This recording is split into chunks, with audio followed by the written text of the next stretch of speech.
ప్రభు యొక్క ఘనమైన నామాన్ని బట్టి ప్రతి ఒక్కరికి వందనాలు చెల్లిస్తూ ఉన్నాను. ఈ ఉదయకాలాన్ని నువ్వు అధికంగా ఫలించాలంటే ఆయన అప్పగించిన దాన్ని నువ్వు ఖచ్చితంగా చేయగలిగేటువంటి స్థితి ఉండాలి. 1 సమూయేలు గ్రంథము 12:22 యెహోవా మిమ్మును తనకు జనముగా చేసుకుంటకు ఇష్టం కలిగి ఉన్నాడు. తన ఘనమైన నామము నిమిత్తము తన జనులను ఆయన విడినాడు. కనుక నువ్వంటే దేవునికి ఇష్టంగా ఉంది కాబట్టి నీ నిమిత్తమే దేవుడు ఎన్నో గొప్ప కార్యాలు చేయడానికి ఆయన శక్తిమంతుడే ఉన్నాడు. నీ వ్యక్తిగతమైనటువంటి జీవితంలో కూడా ఆయన కలుగు చేసుకొని నిన్ను బలపరచడానికి ఆయన శక్తిమంతుడే ఉన్నాడు.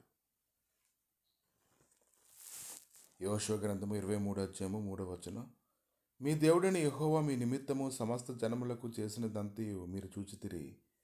మీ నిమిత్తం యుద్ధం చేసిన వాడు నీ దేవుడైన యెహోవాయే. ఈ యొక్క మాటలు ధ్యానిస్తూ ఉన్నప్పుడు చూడుడి, యోర్దాను మొదలుకొని పడమటి దిక్కున మహాసముద్రం వరకు నేను నిర్మూలన చేసిన సమస్త జనముల దేశమును, మీ గోత్రముల శ్వాసం మధ్య మిగిలి ఉన్న ఈ జనముల దేశమును మీకు వంతు చేట్ల వల్ల పంచిపెట్టుకుని మీ దేవుడైన యెహోవాయే వారిని మీదటి నిలవకుండా వెళ్ళగొట్టిన తర్వాత మీ దేవుడైన యెహోవా మీతో సెలవిచ్చినట్లు మీరు వారి దేశమును స్వాధీనపరుచుకుందరు. కాబట్టి మీరు మోషే ధర్మశాస్త్ర గ్రంథంలో రాయబడినదంతటినీ గైకొని అనుసరించుటకు మనసు దృఢం చేసుకొని ఎడమకు కానీ కుడికి కానీ దాని నుండి తొలగిపోక మీ వద్ద మిగిలి ఉన్న ఈ జనుల సహవాసం చేయక, వారి దేవతల పేలను ఎత్తక, వాటి తోడని ప్రమాణం చేయక, వాటిని పూజింపక, వాటిని నమస్కరింపక మీరు నేటి వరకు చేసినట్లు మీ దేవుడిని యెహోవాను హత్తుకొని ఉండవలను. కనుక ఆయన ఎంత గొప్ప కార్యం జరిగించాడో చూడండి. ఆయన జరిగించినటువంటి కార్యాన్ని గురించి కానీ ఆలోచన చేసినట్లయితే ఎవరైతే ఆయన యందు భయభక్తులు కలిగి ఉంటారో వారి నిమిత్తము ఆయన దాచి ఉంచినటువంటి మేలు ఎంతో గొప్పది. నరులు ఎదుట ఎవరైతే ఆయన ఆశ్రయిస్తారో వారి నిమిత్తము దేవుడు సిద్ధపరిచినటువంటి మేలు ఎంతో గొప్పది.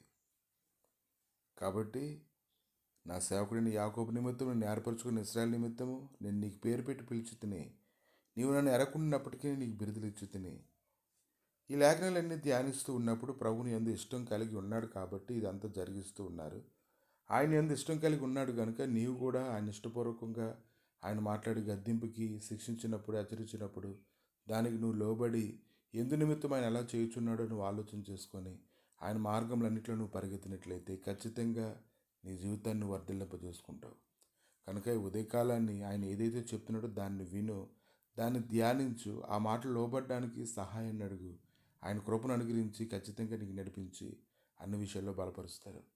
ప్రభా, మీ దయగలిగిన నష్టాలకి నాయన ఈ సమయంలో నిన్ను ఆశ్రయించి వారందరికీ నువ్వు కీడముగా ఉన్నావు కనుక నీవే జ్ఞాపకం చేసుకొని బలపరచమని, స్థిరపరచమని, మయం తండ్రి పీడిపించమని నీ శ్రేష్టమైన సన్నిధి ప్రభు వారి జీవితాల్లో తోడుగా ఉంచి కృప చూపించి వారి మార్గములన్నింటిలో కూడా నువ్వు తోడుగా ఉండి ఈ దినమంతటి కావాల్సిన సన్నిధిని అనుగ్రహించమని యేసుక్రీస్తు నామములు అడిగి వేడుకుడు నామ తండ్రి.